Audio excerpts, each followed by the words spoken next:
Welcome to the space. Thanks for coming. My name is Michelle. I use she, her pronouns, and I'm the development manager here at C2.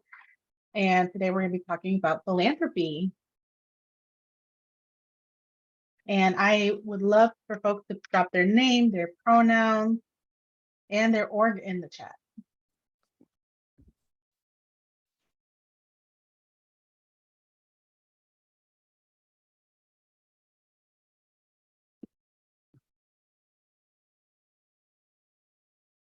CJ, how's it going? Welcome to the space. Thank you for coming today.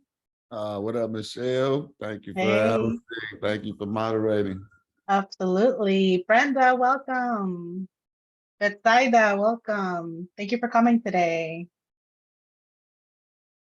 I love this. Y'all are coming from all over. I hope y'all have been enjoying the conference so far.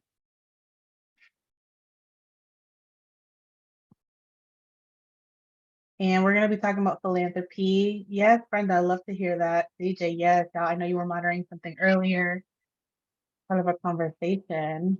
And we're going to be talking about philanthropy today, but this is a community conversation. This is a community circle. So I would love to know, what are some things that about philanthropy that you want to kind of get off your chest or would love to learn more about or discuss? I mean, we could talk about things we don't like about philanthropy, things we do, things we would change, how to make it better for our people to get the money they need. Let's talk about it all. I want to hear what folks would love to talk about in terms of philanthropy. And we have a few funders in the room, so I would love to also hear their perspective from, since they work for foundations.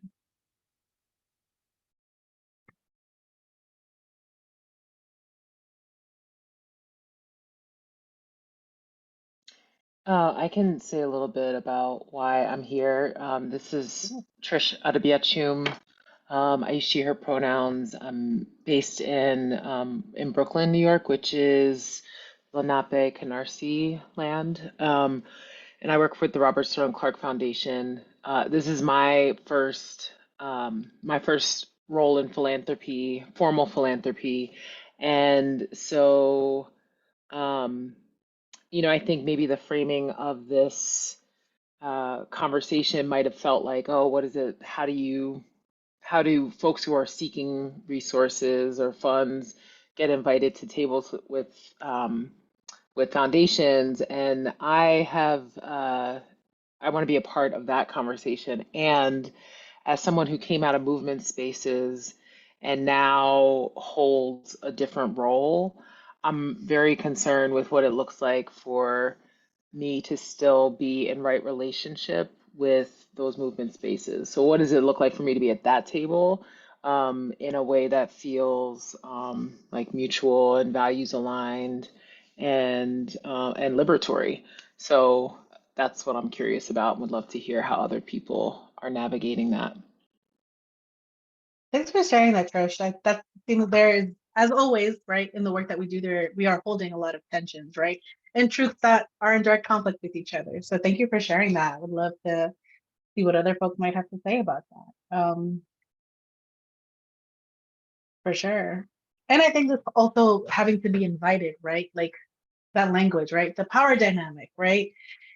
When we talk a lot about claiming what is rightfully ours for our people, and definitely when you're on the other side of the coin and you see how it works, right? How do we manage that, those relationships, right? So thank you for sharing that, Trish. Really appreciate it. Anyone else want to share their thoughts on philanthropy?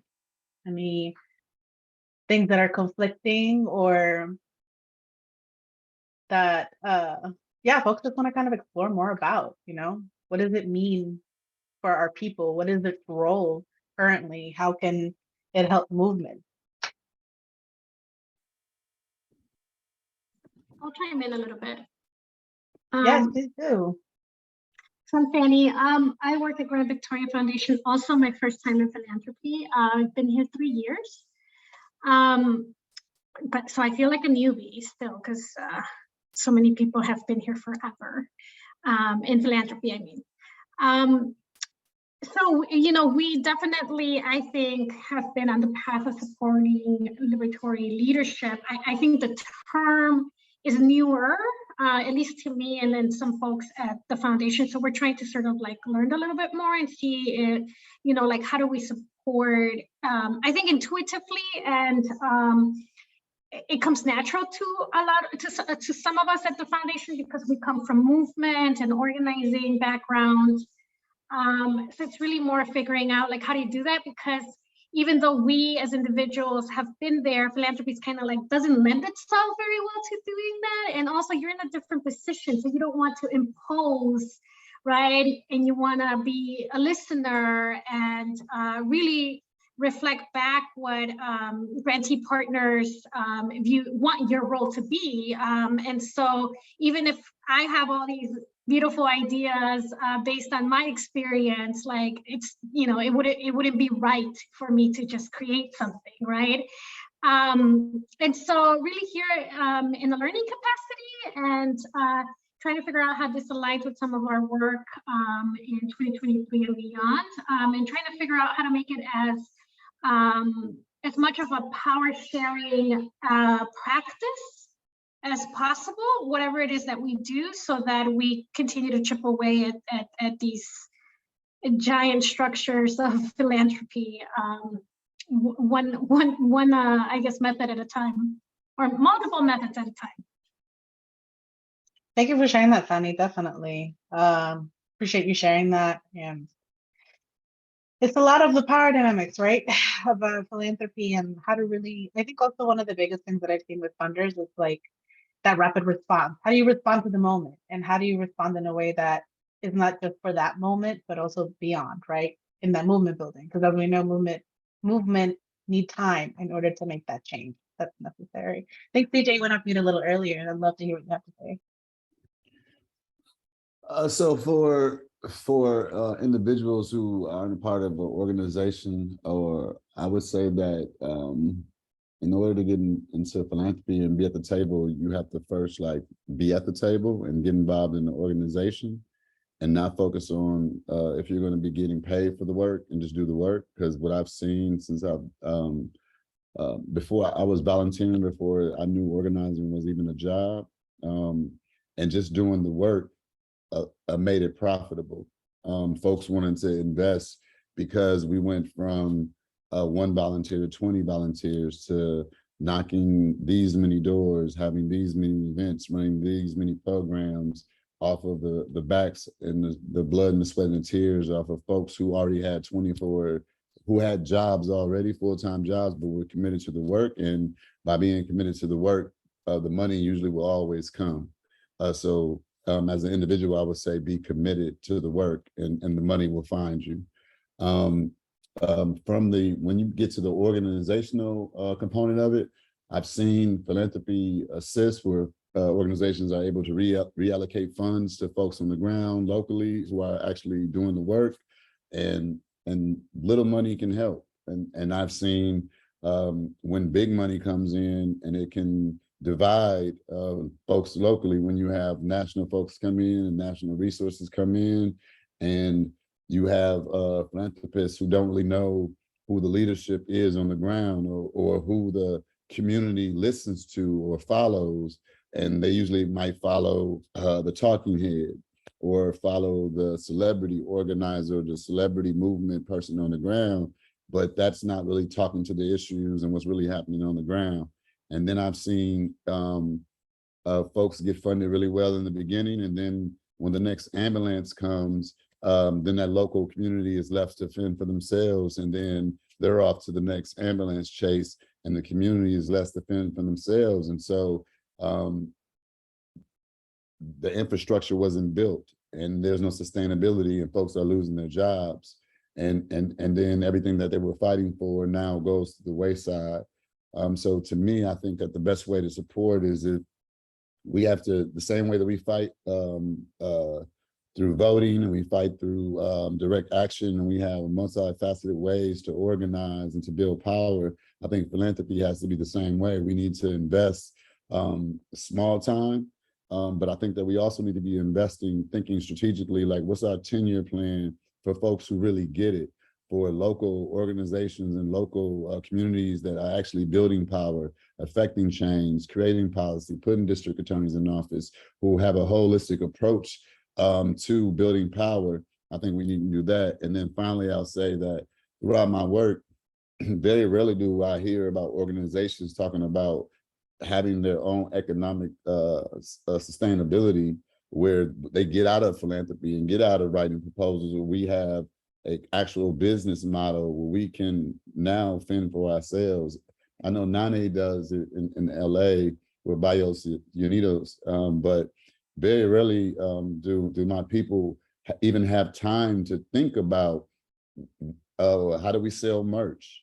How do we monetize a YouTube channel or monetize a podcast so that we can fend for ourselves and do for ourselves economically? And then I'll shut up.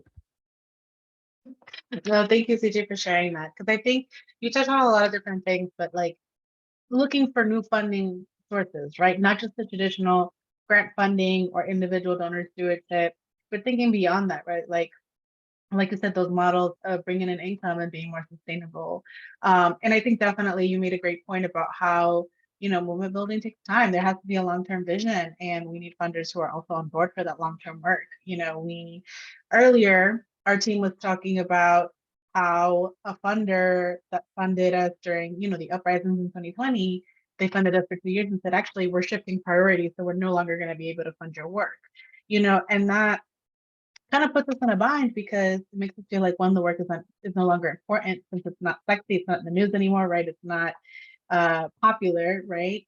And another one, it also feels like, oh, that's it, you know, the relationship's over. It was very transactional, which is not the way we want to be moving. And it feels also a little irresponsible, you know, because if you are giving us a big grant, you know, how are we going to fill this gap, right? And so definitely, you know, that sustainability piece is super, super important. Thank you for sharing that, CJ. Yeah, let's hear what other folks have to say, you know, about philanthropy and how we're engaging with that.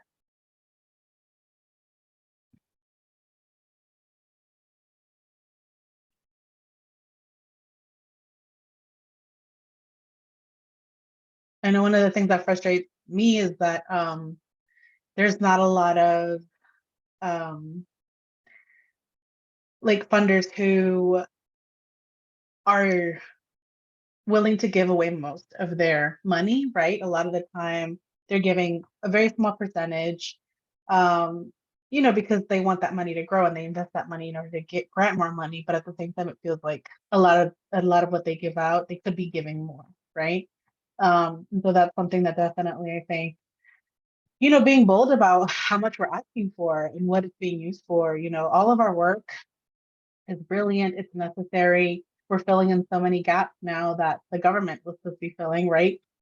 And so now we definitely want to make sure that we're asking for what our people need and deserve, right? And I'd love to hear more about what other folks have, you know, thoughts about philanthropy.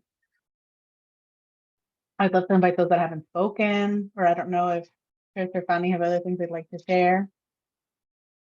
Hi, everyone. CJ was sharing and talking, and I was like,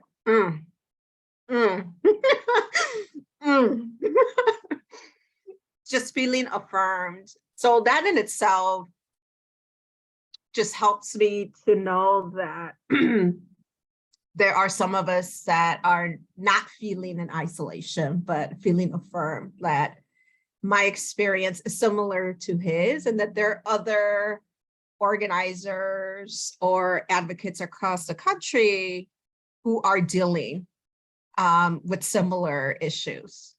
One of the things that I notice is transparency around funding when it comes to equity in practice, and how do they identify who gets funded.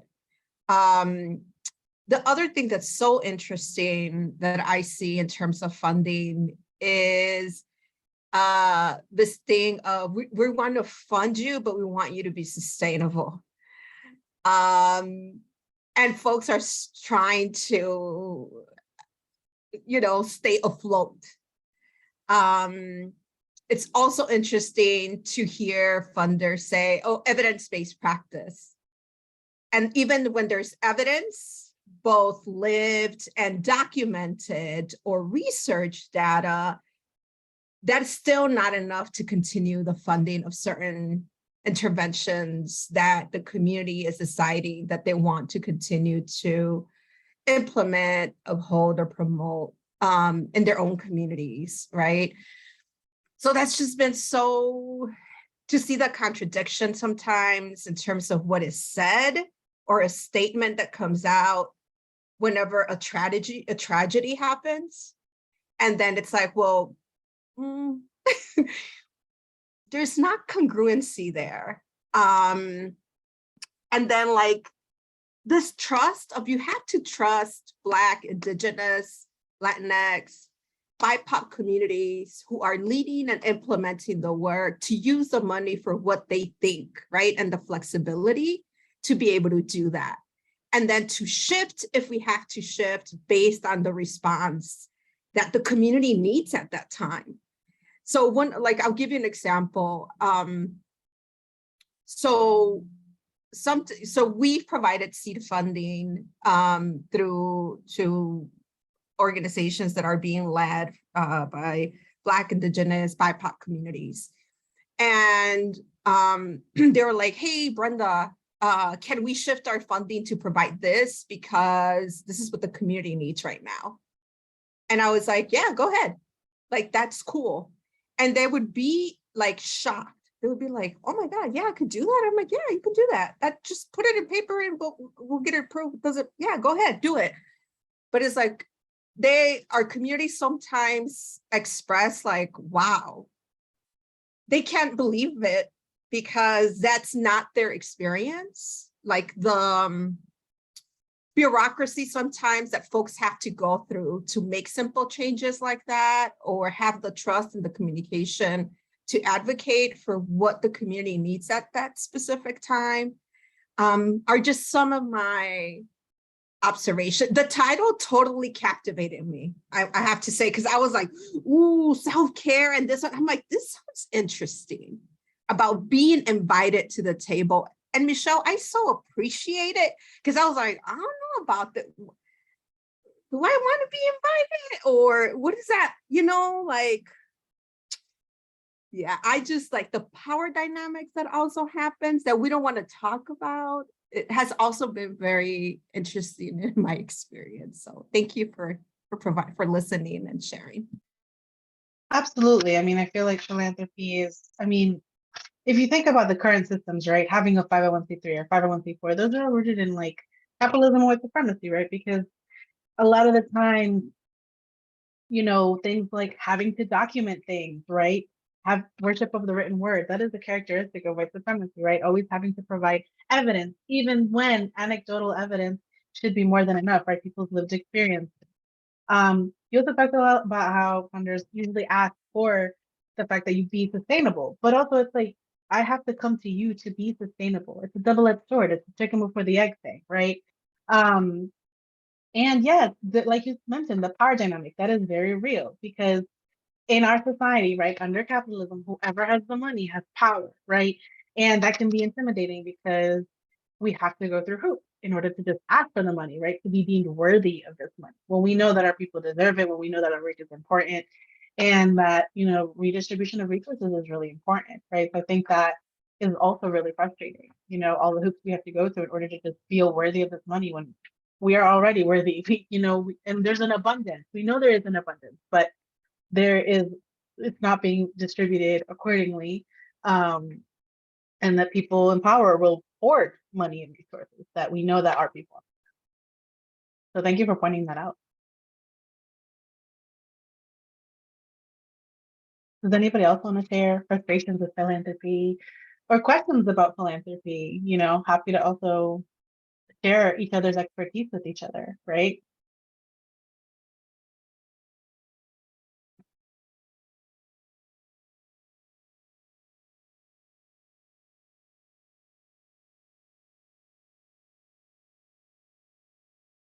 I don't know, Trish, if you've, as somebody who works at a foundation, if you had anything to like say to Brenda, right, about that, or Fanny, now that y'all work in philanthropy?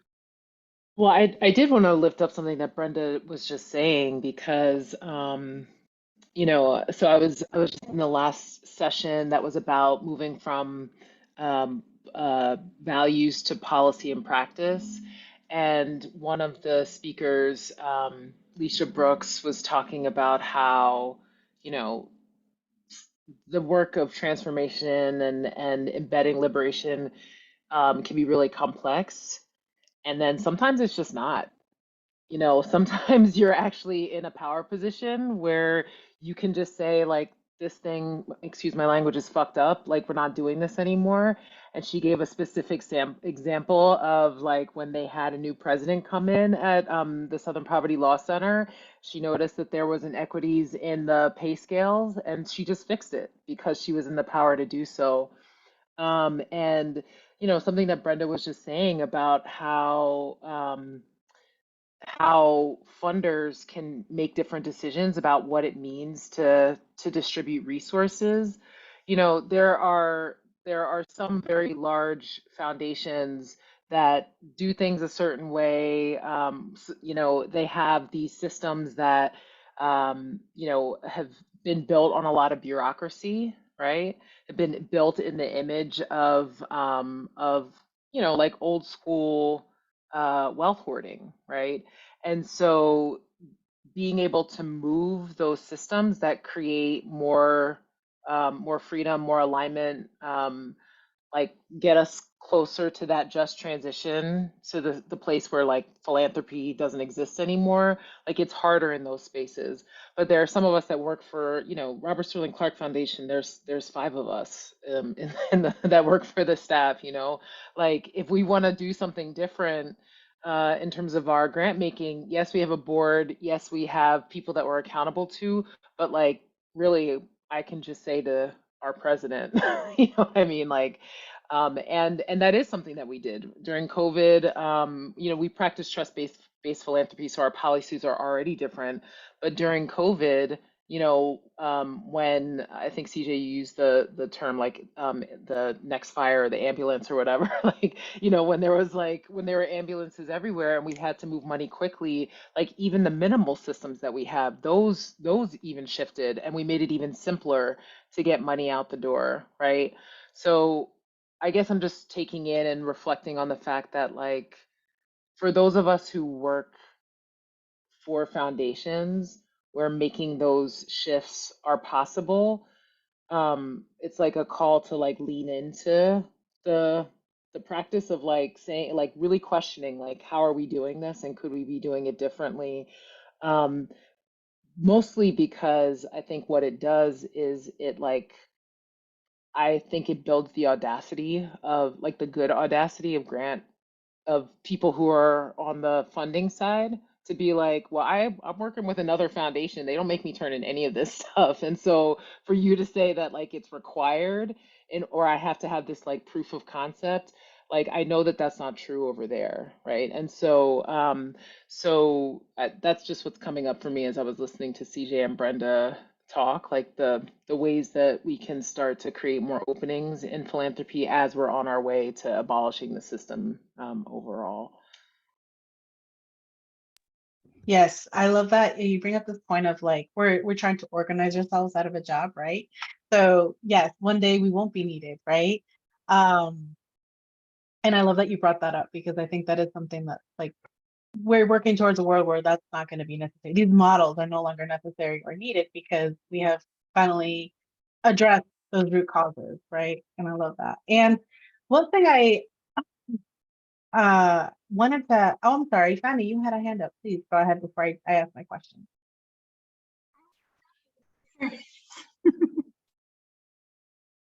I was just clapping for Trish, but I agree with everything that she said.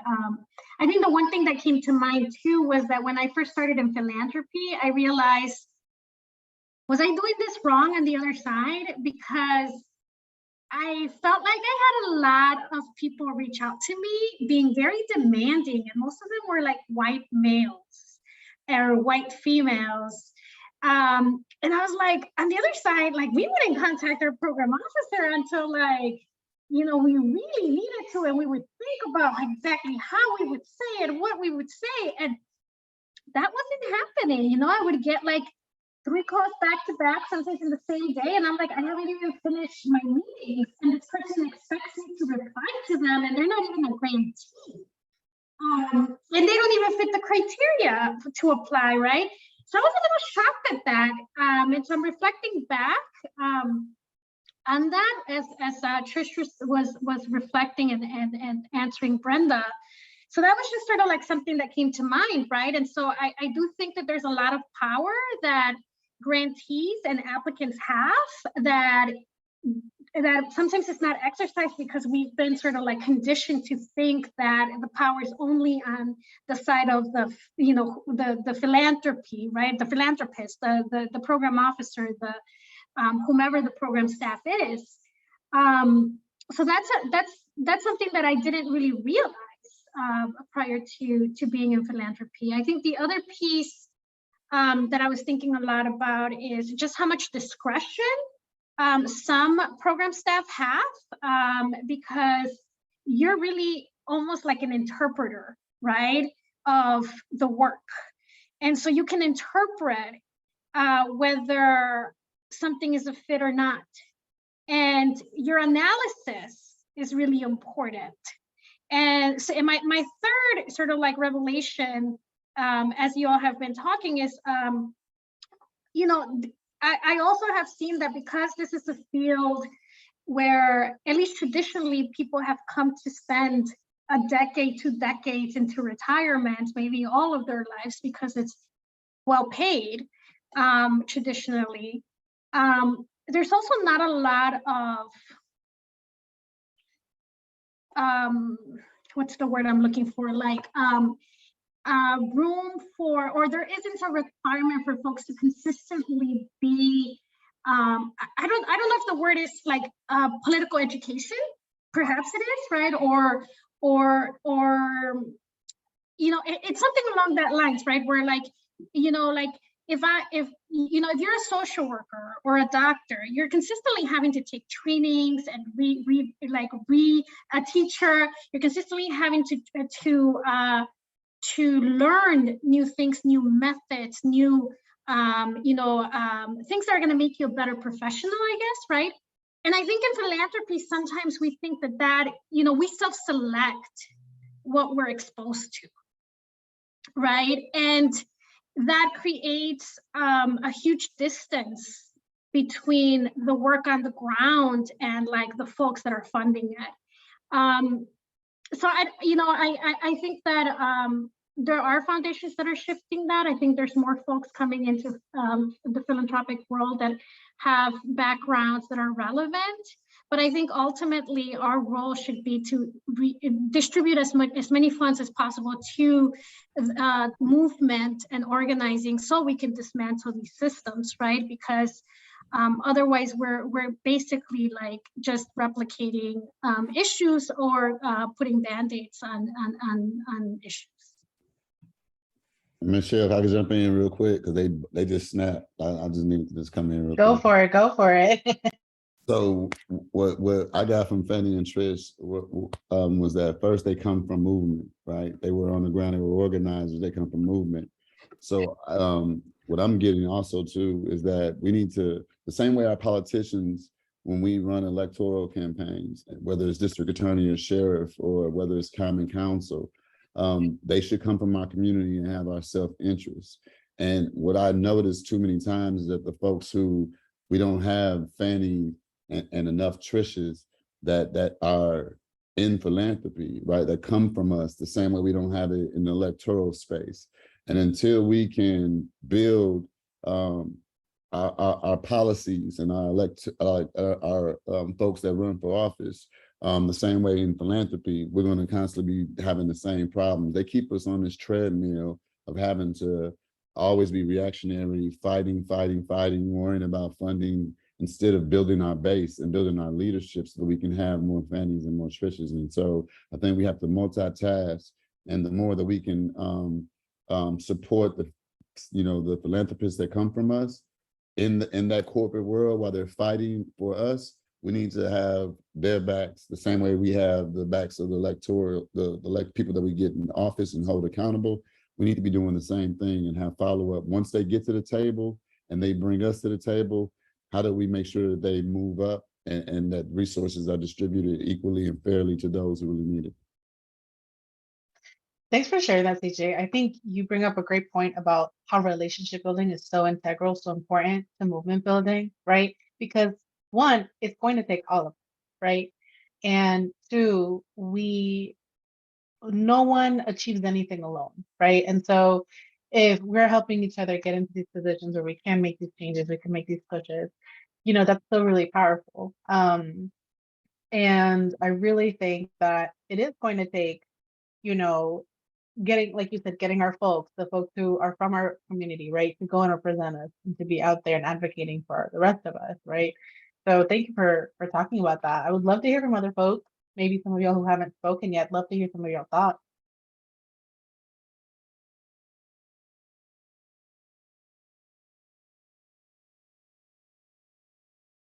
I also thought it was interesting, wanted to mention that Fanny mentioned that she was getting hounded by white folks about, getting funds for their organization. And so that makes me think about how whiteness always demands priority.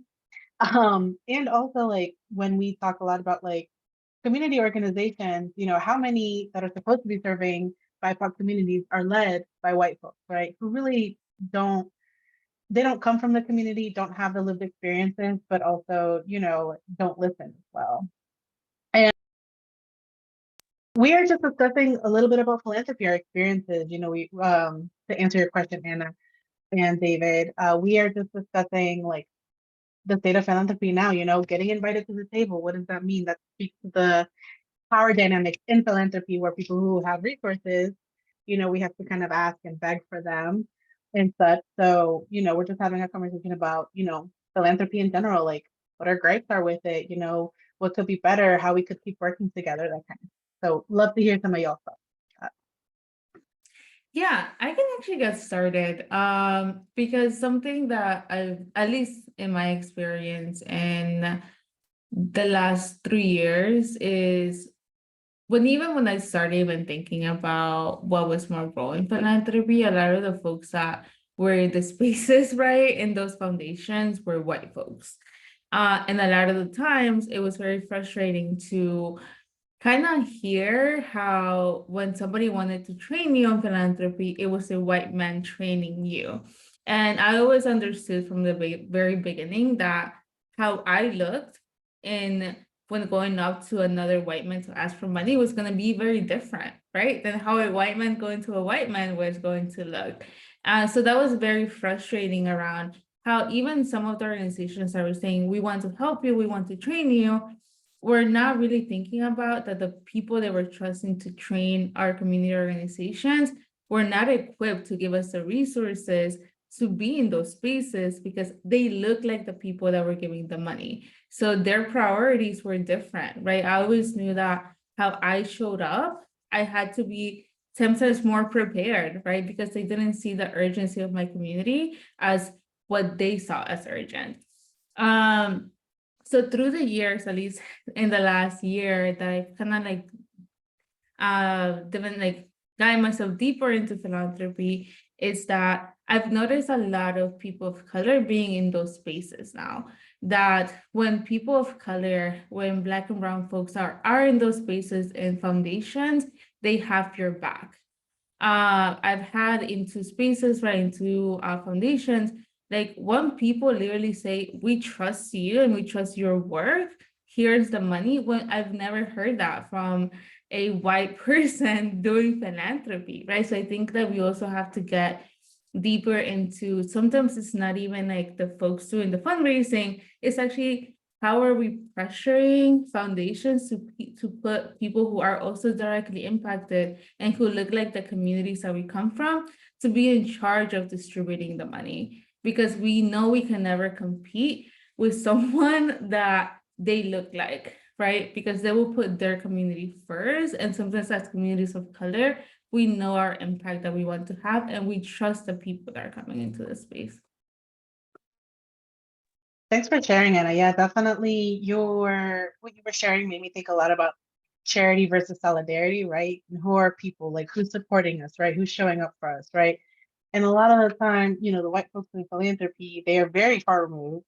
There is very little connection, very little understanding. And the part of the characteristic of white supremacy is that our anecdotal experiences, um, and information, right, a lot of the time is not enough in order to prove that we are worthy, right? Even though we know there is enough data out there to tell people like already, right? And the lived and anecdotal experiences are important because that is a person's reality, you know? So yeah, thank you for sharing that. Really definitely have seen something like that. And Trish, I have a question for you because earlier you mentioned trust-based philanthropy, and that is something that I feel like has come out of recent years that definitely came out. I think a lot of folks started talking about it during the uprisings in 2020, and kind of want to know like how do people really define that, right? And what does that look like in practice?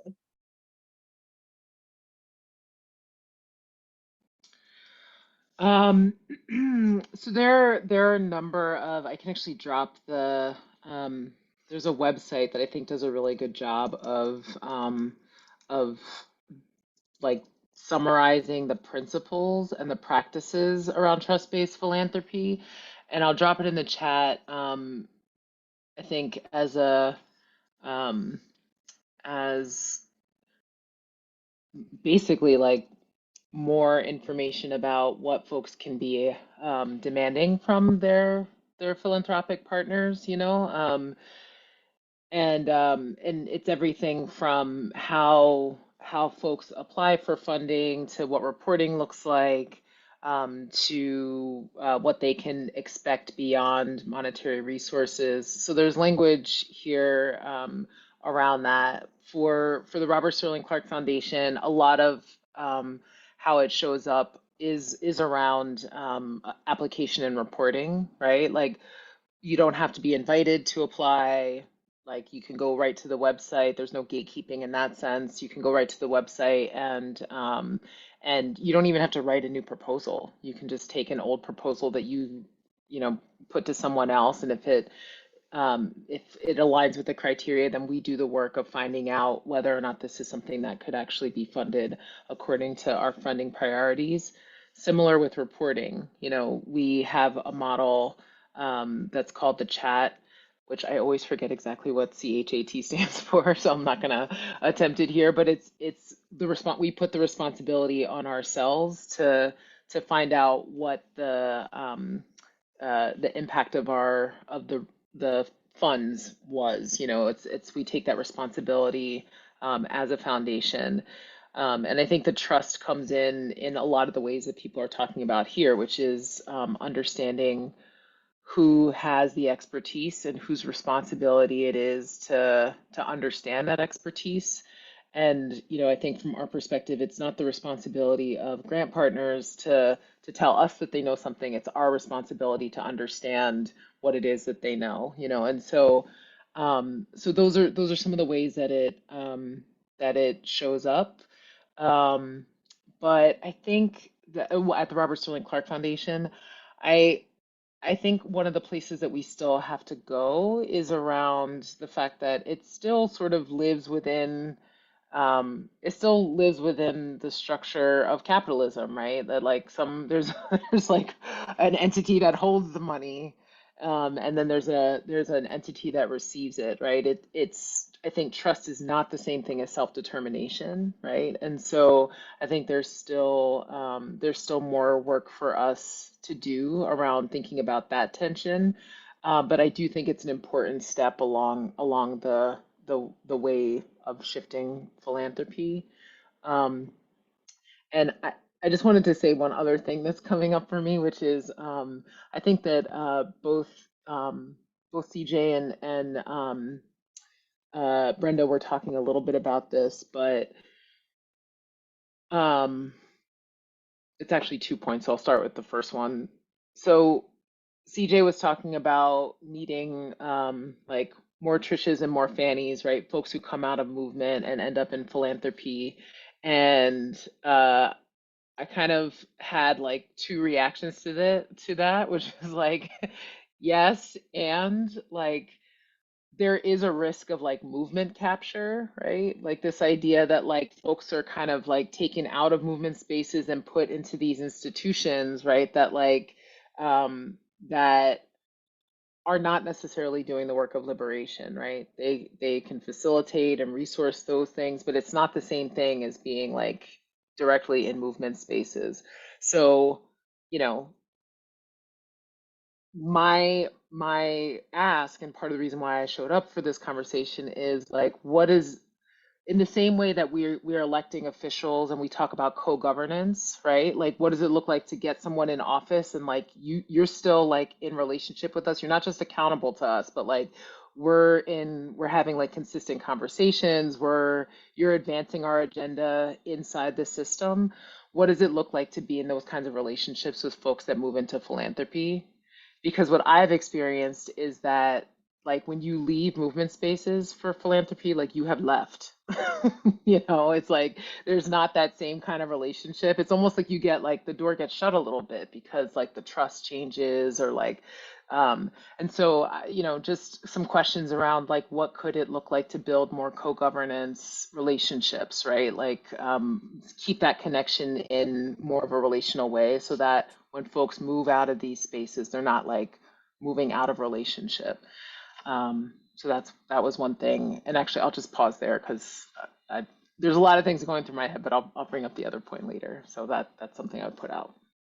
Trish, I want to send you my love to you and Fanny and to anyone in our community who is in philanthropy, because I can only imagine sometimes how challenging and difficult that is. And the emotional sometimes labor, the labor that it takes, especially if you are the only person of color in those spaces. Like, I even just appreciate that because I've seen some of my peers move into philanthropy, and the distrust sometimes comes because of what my experience with that specific foundation, how dirty they did us. And then my peer moved into that space and I'm like, oh, uh-oh, uh-oh. But I think we have to make a commitment to be in relationship. And I'm so happy that my peer, like, we're like, okay, girl, when are we gonna go for coffee? Because I want to make sure that you receive love, that it's mutual, and that I see you and I hear you, and that you also see me and you hear me. But I want to recognize that because I've been that person that I've been like distrustful, like, you working for that foundation now? Oh man. I'm being courageous and vulnerable, but thank you so much for sharing that. I don't have the answer though.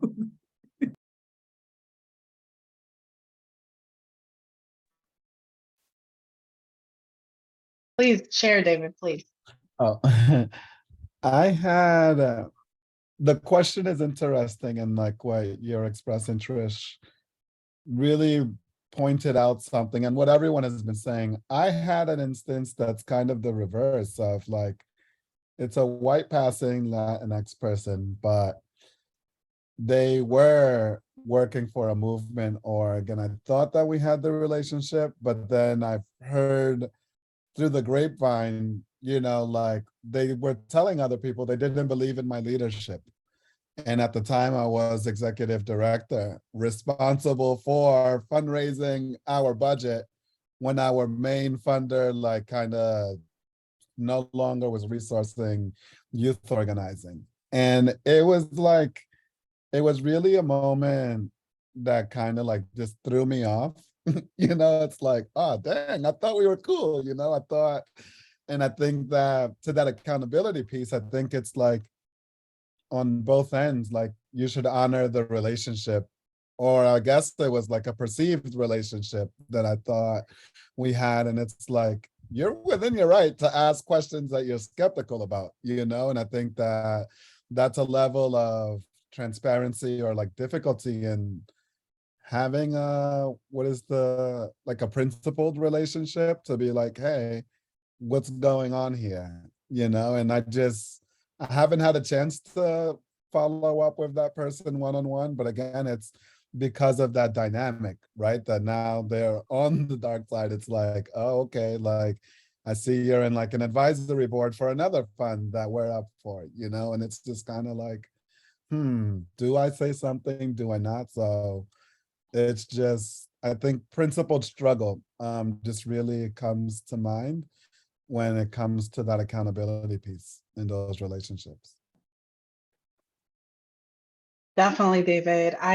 This is gonna sound corny, but it's all about that like with great power comes great responsibility. This person leveled up power-wise, right? And then their words carry power in a lot of these spaces, and now it puts you in a weird position that you shouldn't have to be in, because now it's going to affect how you fundraise moving forward. So definitely have seen that kind of stuff happen as well, and that's really frustrating.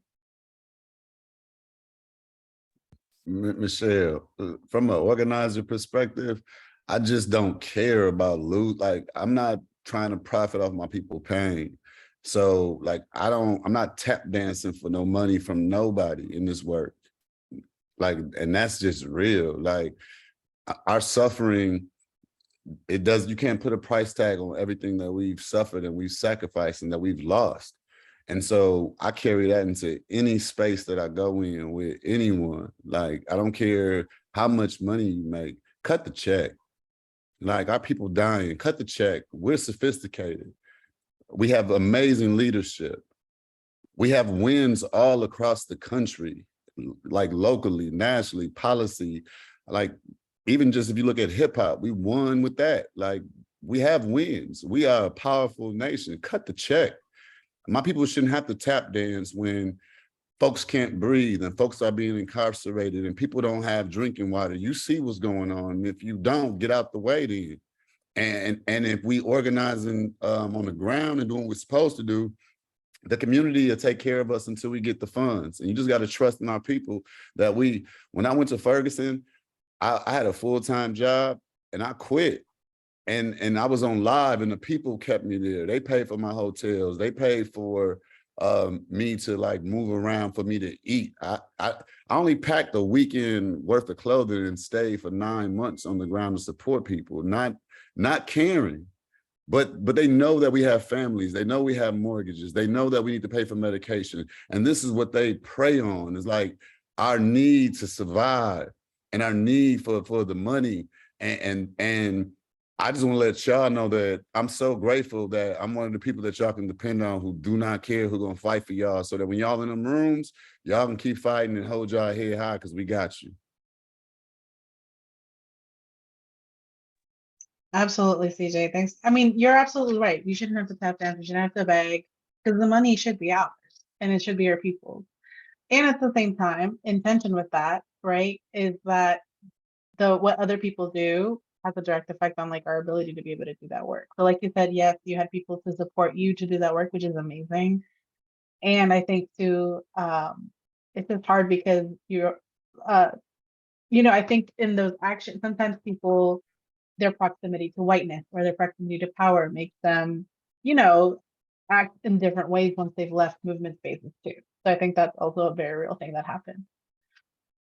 I think it's a question also of how a person sees their role, right? Because in the different roles that you'll have, if you continue to be part of the movement, then you're not gonna be creating harm, right? Now, that there's disagreement, that there's differences and even strategy on the ground, but you're not going to be airing dirty laundry, right? Not unless someone is really causing harm. And I think that that's where kind of like you begin to see the difference between those that are within the movement and will carry their values and principles regardless of where they're at, right? And then those that maybe, I don't know, are doing things to build a profession, right? That's a kind way of saying it. But I think that the other piece that you brought up, David, and something that's really important is that like people do speak to each other, right? So like funders will call other funders and say, oh, have you heard about this organization? Or I see that you fund them. Like, what is, like, what do you think of their work, right? And so those relationships are really important. And so like I don't have necessarily a perfect answer, right, for for this, but I just wanted to point that out, that like the example that you gave us unfortunately does happen, and it shouldn't happen, not in that way, because it really hurt the movement.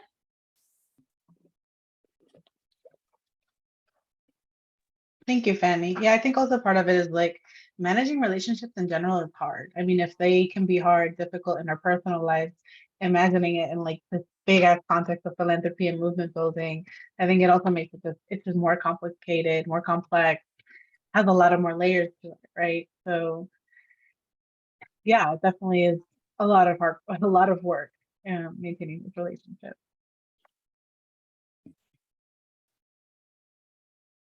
I don't know, Trish, if you want to share like that second part of your question or that of your thoughts. I know you said you had another thing to share.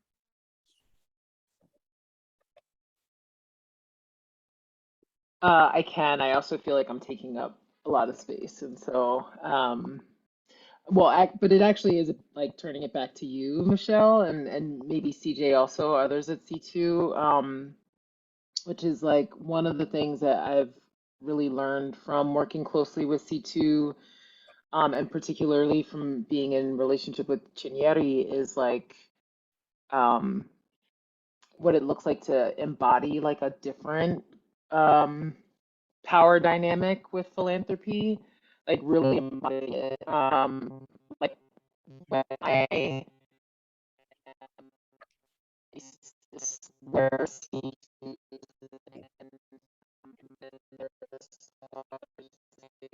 I'm sorry, Trish. I don't know. Are folks having trouble hearing Trish?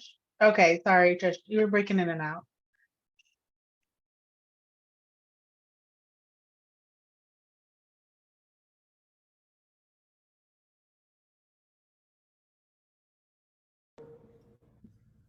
Is that better? Much better. Now we can hear you real Okay. clear. Yeah, I think it was something with my headphones. So yeah, my experience is that like a lot of times,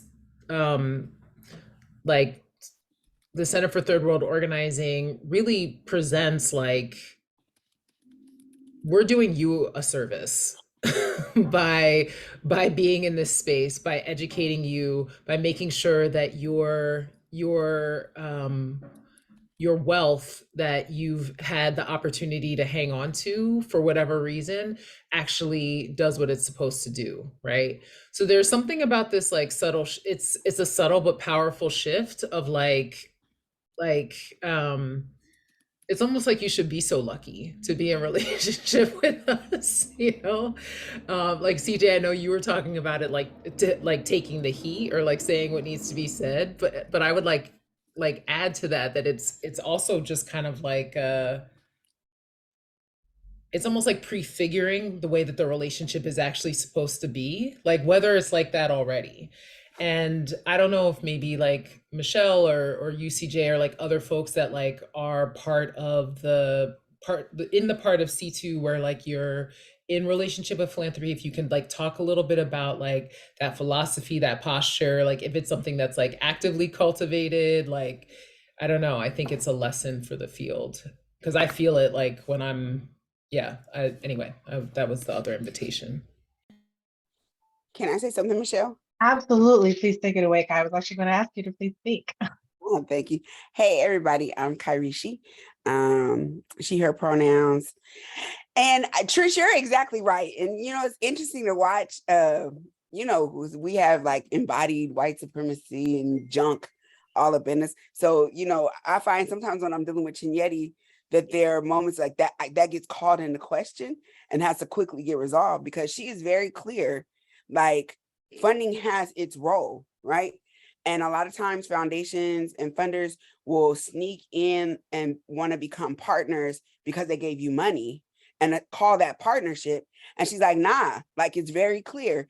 If you want to partner with us, we can be in partnership, but you giving us money that doesn't mean that you're going to be like spotlighted and like, oh, like it is a whole, what it really is, I think it's her checking a scarcity model, right?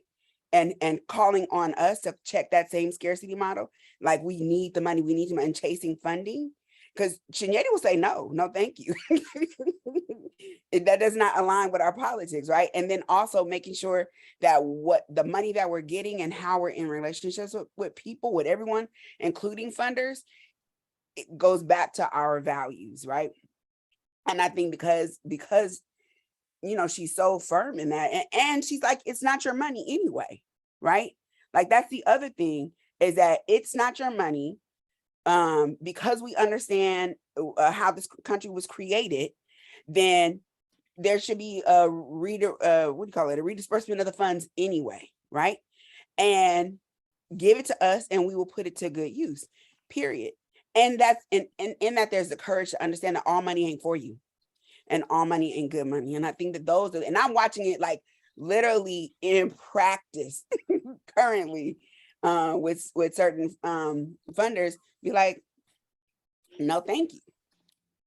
Or yes, and you know what I mean? So I think it's having the courage to do that. Yes, Kai, thank you for sharing that. Yeah, I will say like on our development team, we talk a lot about this. We definitely are very intentional about having an abundance mindset, right? And we also talk a lot about how like without us, the work doesn't happen, the change doesn't happen. They're holding all this money, but they're not doing shit with it. So nothing's happening, right? So they need us, right? They need us because without us, that work doesn't happen, that work isn't possible, and that change isn't going to happen. And so I think that also speaks to what Kyrie was saying about how Chinyere shows up to these funder meetings, how our development director Kiara shows up. We definitely, because we know that without us, that work isn't going to get done. Sure, they have money, but what does hoarding money do for them? Nothing, right? And so definitely, and like I said, like if you're our partner, you are our partner, that means you have to do more than just give us money, because like I said, it's not like you're buying, right? There's always that transactional model of way of thinking and doing things in white supremacy, right? So I think when foundations are like, yeah, we want to partner with you, like we're your partners, it's like you just gave money, that doesn't buy your partnership. This isn't like a venture, right? Like you're not buying your way in. Like you have to actually do labor that is aligned with our values in order to be in partnership with us. So it's definitely, I think, something that you have to like drill into your own head, right? Because we're socialized to think that when we go to funders for resources, that we have to beg, that we have to play nice, and we don't do that. Like I said, like Chinyere has said no to funders before that do not align with our values, because we're not about to put on a performance for you, and that's not what we're doing. We're doing real ass work. We're trying to, bring change and help our people out and liberate all of us. And this is not how we're going to do it. I don't know if other folks would like to share about that. I don't know, CJ, other the spaces you've been in.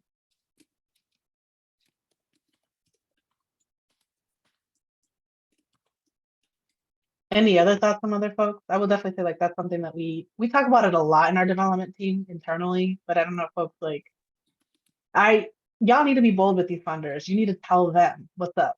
Yeah, that was something I do have to hop off, but I'll be right back.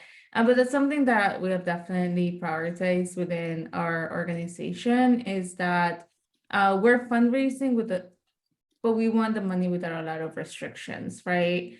We even had a conversation when we received some funding and we were re-granting it. Somebody asked us, but what are the restrictions? Like every time we get money, there's so many things that we have to give them back. And I'm like, no, like our primary goal when we're fundraising is that, yes, we can do a report, but you're not going to dictate how we're going to be organizing our communities, right? Because then that stops the impact that we want to have with the people that we're working with. And we have been very like fortunate per se on like how we have done like the relationships with funders, and also how we're looking into the grants, right? Like if there's so many restrictions that we have to do X, Y, and Z plus more, it's not worth it, because we know that then our capacity has to go to that grant that's not making an impact.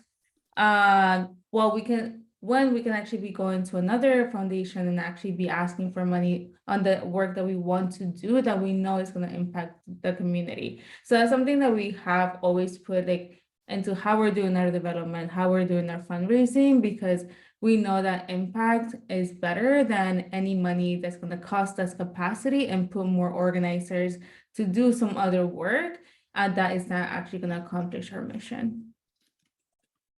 Absolutely, Emma. We don't need to waste our labor on things that don't matter, right? And we know our people. We know how we're going to move with them and what we want to do. So definitely. And I think, David, did you want to share something as well? Anna said it. She's our ED. Beautiful. Love that.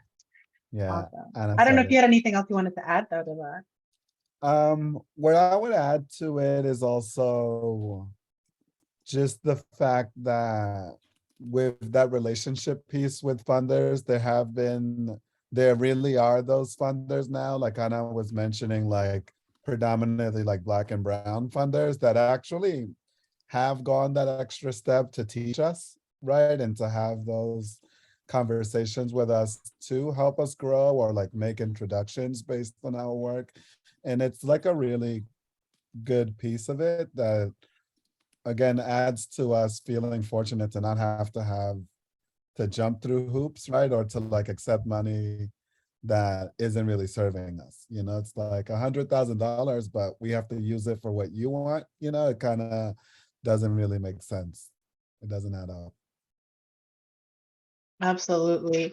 I think also one of the things that I mean it can be exhausting, but I think it's also worth it, is just like coming in with just the mindset of you're gonna have to educate this person, right? Because you're on the ground, you also have to talk about lived experiences and they might not, right? They, you know, even if they were in movement, maybe you're talking about a community that they have no connection to, right? Like I'm originally from New York, I'm currently based out of North Carolina.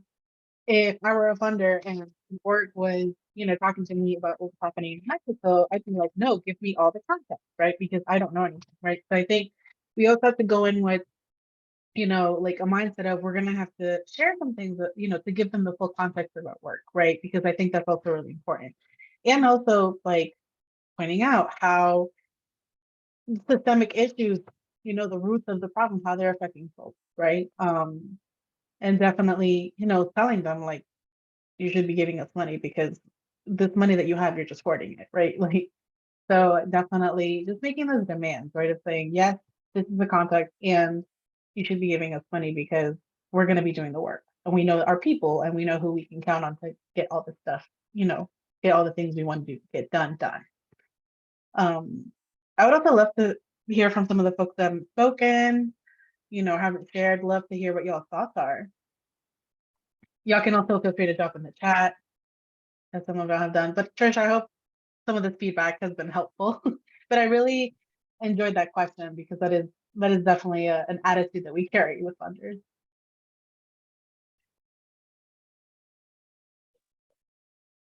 Yeah, I don't know if folks who haven't shared have some thoughts they'd like to share or additional questions, you know, about this invitation to the table and philanthropy. We started off talking about how this invitation is really showcases the power dynamic between funders and organizations and how we can get away from that, right? How do we challenge that?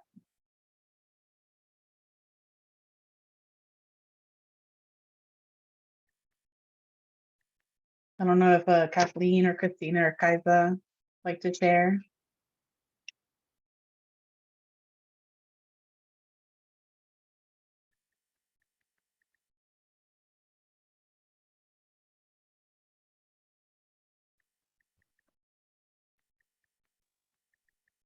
I also was thinking through our like conversation, you know, different things were coming up for me, but you know, we talk a lot about like grants and funders, but I think a lot of what we talk about too is very, very relatable to like donors, especially major donors. You know, a lot of the time when I've talked about how how we hold relationships with funders and donors, a lot of the time it really is kind of like case management, right? Because you have to keep up with that relationship. You gotta take notes, remember the things y'all were talking about, the things y'all were exploring together, the things that they are excited about in terms of the work.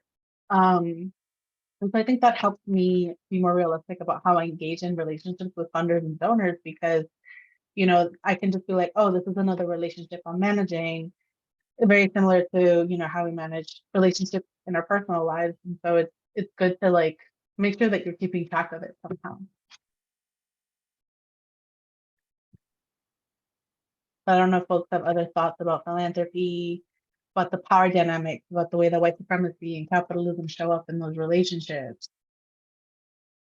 I do a lot of the grant writing at C2, and I can just tell you that having to submit proposals like that are very repetitive it can be a little bit exhausting because everybody wants, you know, a nice little write-up of the work.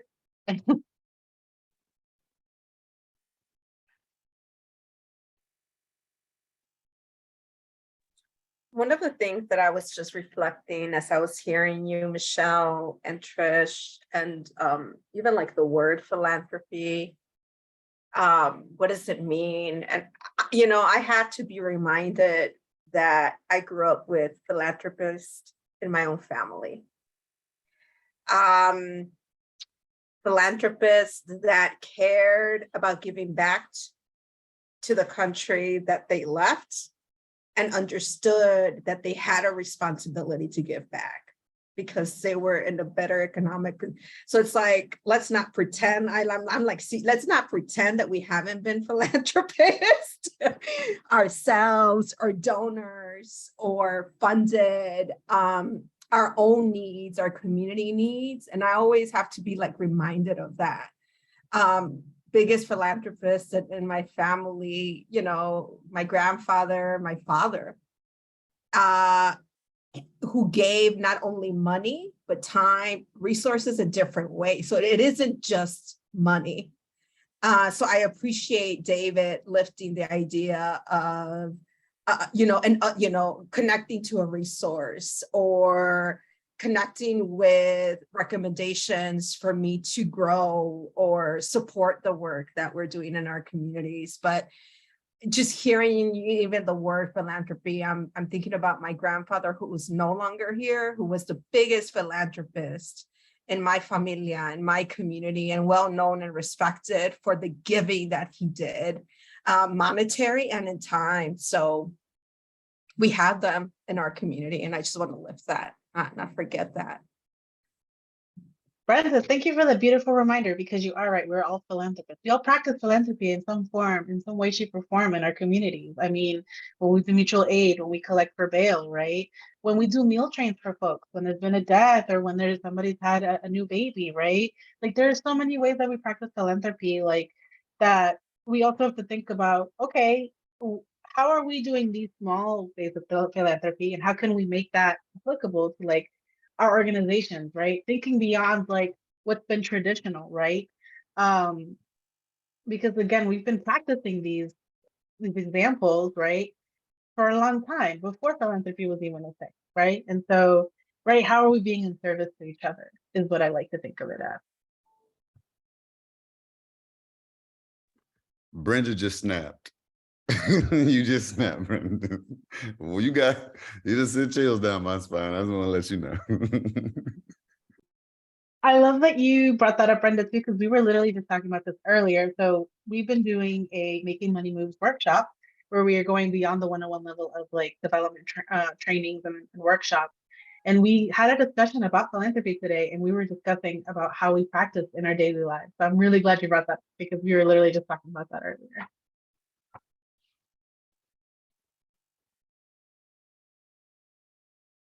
That's an important piece what Brenda is mentioning too, because there's so many folks also that were like, how much have you fundraised? Blah, blah, blah. And it's just kind of like, you could do it too, you know, like, and I think that brings it down to like, it's not rocket science, you know, like and even rocket science can be learned, right? So it's just like, we all can do it and it demystifies it a lot. So I appreciate that. Absolutely. And I think you bring up a great point, David, that like it's something you can learn. We're all capable of it. I'm trying to bring that back to like when I mentioned that people who do fundraising work and development work are also organizers. You know, we're just managing relationships a little bit differently in order to organize resources, right? We're not organizing people, we're organizing people to give resources, right? Instead of organizing people to take action, we're doing the research piece. So I think like I want people to like know like they're always capable of organizing. People do it all the time. When you're planning an event, you plan a birthday, you plan a get together, when you are trying to get people to, you know, give money so that you can buy a gift for somebody because, you know, they somebody in their family passed away or it's their birthday, you know, stuff like that. I'm like, we have these little skills that we practice on a small scale, but for our, you know, our kind of work that we're doing, we're formalizing it, right? And we're making it bigger for a bigger impact. So I always encourage development and fundraising professionals to always think of themselves as organizers, because I know a lot of our work is very siloed. And the fact of the matter is like our work touches on all the facets of organizational work, right? Because we have to communicate, we have to know what's going on programmatically in the community, we have to know, you know, what actions we have to be very embedded in all parts of the organization, right? It's super important. And David, listening to your story, let us know how we can support you, brother. Like, let us know, you know, you're not alone in this struggle. You're not alone in this fight. So you know, reach out to us. You got a squad on. We talking philanthropy, but we riders too. So if you need help, we got you, brother. I appreciate that. I'll follow up for sure. Please do. That's what we're here for. We're here to support all of our organizers on the ground, doing development work, all kinds of work. We want y'all to be successful because we know that y'all's work is brilliant and important. I have a quick question for nonprofits in the group. Are you noticing a trend in funding that is more challenging, decreasing? How is that going for you all? I heard you, David, and it's hard enough that we're, you know, the funding that we have to do or donor based, and then sometimes we deal with challenges like that. So I was just curious about other folks' experience. And I'm not the development person. I just work in collaboration with development, but I sometimes, you know, have meetings with funders and things like that too. So I was just curious.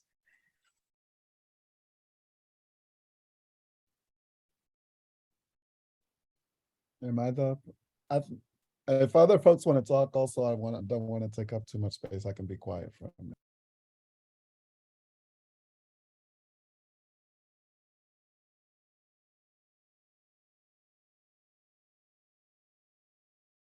Yes, I would love for those who haven't shared, like to share. We'd love to hear from y'all. This is a community conversation, so we definitely want to be in conversation with y'all.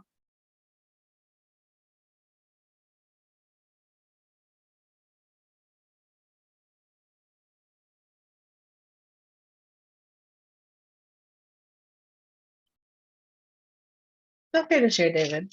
Folks can come off mute or share in the chat too. Okay. Anna, I was on sabbatical for 3 months and Anna really like took over. We were co-directors and I moved to senior advisor in June. And she's the main person doing fundraising now.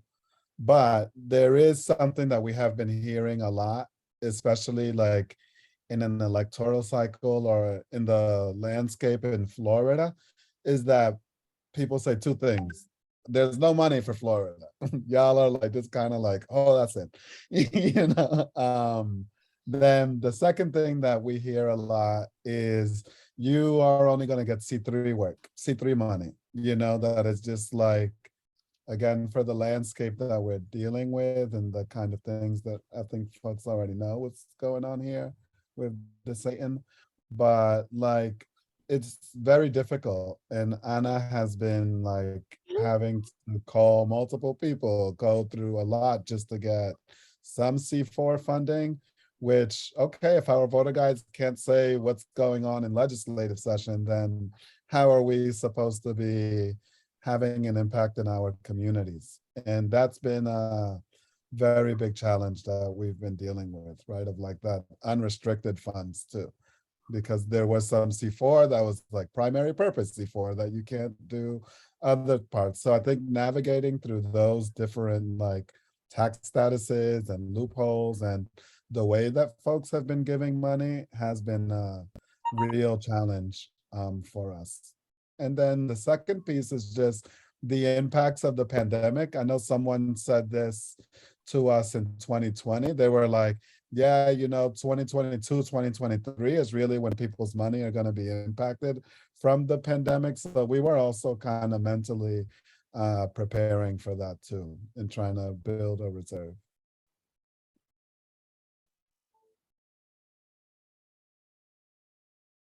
Yeah, Brenda, I would say that, I mean, one of the biggest things we've noticed is that people who were funding to support like Black direct action and, racial organizing and things like that, they've really shifted because it hasn't been the news cycle anymore. Like, oh, it happened, uprisings happened, now that's kind of over with. Which has been really frustrating because it's like the problem isn't over, the issue hasn't ended. We're still facing this issue. So that definitely has been frustrating. And I will say we've been lucky enough to have funders who are in it for the long haul and who understand that this work, it's not going to get done in a 1 or 2 year cycle. Movement work takes time, like to really shift things. I mean, I think I would say it usually takes about 7 to 10 years to really start noticing those changes, right? And they're usually very, very small, but then you start noticing how they make that big impact. So yeah, I will say that I think that's the biggest frustration for us has been like losing funding because the topic is no longer sexy or popular, right? Thank you for sharing. So I work for a national not-for-profit. We do organizing around reproductive justice, working with birthing families. So it's just very interesting to see what captivates funders, what the words or the trends are, and sometimes how quickly that could shift, right? Sometimes without even a heads up of that shift or that change, I think. And it just reminds me of, I guess that's why I was reminded of philanthropy, like, and what CJ, what you were saying, like at the end of the day, our people are going to continue to do the work regardless, because we've seen it in reproductive justice too, whether we get paid or not. There's a lot of our partners who are just doing it, not getting paid equitably at all, or, however, whatever it takes to be able to do the work. But also just thinking about philanthropy in a different way, right? Like using the resources that we have in our communities to be able to continue to do that work and think about philanthropy in a different way and framework to get the resources, whether they're monetary or not, to continue to do the work. So I'm inspired. I just had to say I'm inspired by this session. Even though it could be challenging and hard, I think the storytelling, especially hearing from folks, from everyone, has been awesome. So thank you for sharing. Yeah, absolutely, Brenda. And, really appreciate you being here today and adding richness to this conversation. And, I think one of the things you can do when a funder is like, we're not going to fund you anymore, is say, okay, well, what funder can you connect us to make up for this gap that you're now creating for us? Because again, it's like they want it to be sustainable, but the fact of the matter is the system works this way. We have to be funded and it's never 100% guaranteed. So be responsible, right? And take accountability for the power that you have in this dynamic and recommend somebody else, put us in touch with somebody else that can fund our work. Doing that pushback, because I think it's really important, again, to challenge that power dynamic.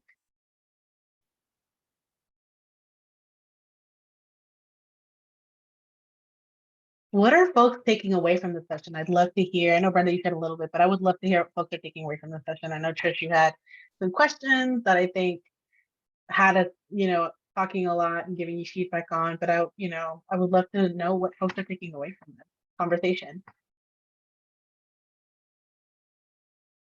I'm taking away what Brenda said and understanding that philanthropy is my grandmama, my grandfather, folks in the community who are looking out for, who are making breakfast for kids or grandparents taking care of kids who are addicted to crack, and just the different levels of philanthropy, and being able to explain that, thinking of a curriculum in order to talk about philanthropy in a different language other than just monetarily.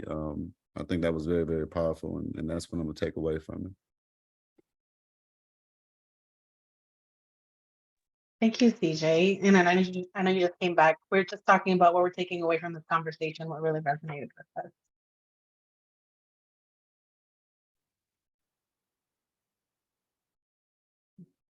I could share. I so appreciated everybody's story sharing and their lived experience, and knowing that we're not alone in the struggle. One resource that I'm going to go check out. Thank you, Trish, for trust-based philanthropy. I'm going to go over there and be like, let me hold you all accountable. Now I have this tool right here. So thank you for that resource. And I'm also going to share it with my coworkers and share. This has been an amazing, this is the best conference I've done online. Shout out to you all. Shout out to you all. Amazing. Shout out to Carisi. Carisi, like she was the brainchild behind it, and she did an amazing job of holding it down and making sure that everybody was on point. We'll definitely be sharing that feedback with her, Brenda. Thank you. Who else would like to share? Love to hear what y'all are taking away from this space. Brenda mentioned it, the trust-based tool, and I want to dig into it and look more. And I think I'm also taking away Trisha's question too, right? Like, what does accountability mean? And it's what made me share, you know. So I was like, oh, I appreciate that opening there. And then those are my takeaways.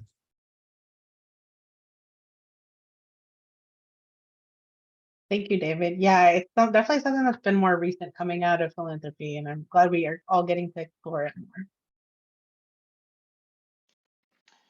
more. I'm just really taking away, like I said, the lessons that I learned from Center for Third World Organizing all the time about like what we can do from wherever we sit to shift power dynamics, you know, and one of the ways is even just like how we show up in a funding relationship, you know, with just as much power, really rooted in our expertise. And so I'm just reminded of that today. So thank you for that. And I really appreciated this conversation too. I learned a lot. I'm glad you were here today, Trish. Really appreciate it.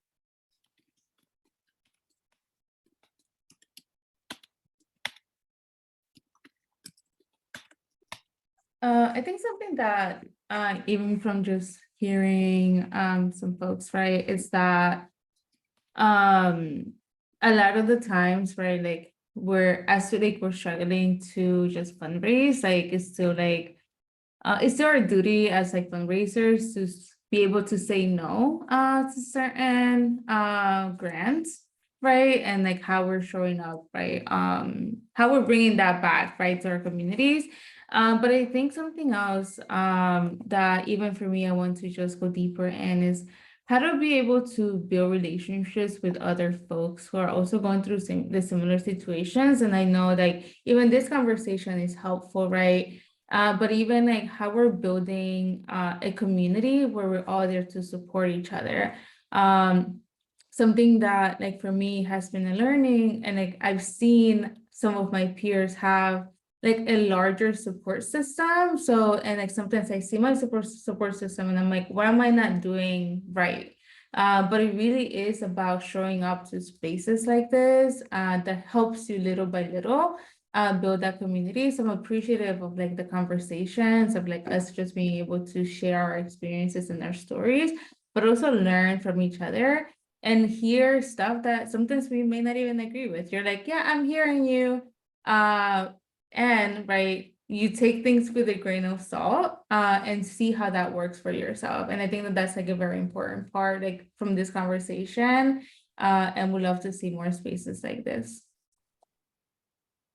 Thank you for sharing, Anna. I am taking away that I am going to be taking more risk when talking to funders and donors. I think that too often white supremacy has us thinking that we have to have the solution right away and it has to be perfect. And I think that we need to give ourselves space to take risks, to fail, and to try again. And I really appreciate y'all coming today. I had a really great conversation with y'all. I dropped my email in the chat in case y'all ever want to continue this conversation, talk more about development stuff, fundraising, gripe about the nonprofit world, or anything else really, because I love talking about different things. So, but really appreciate y'all being here today. And I hope that y'all enjoyed today's portion of the conference and hope to see y'all tomorrow as well.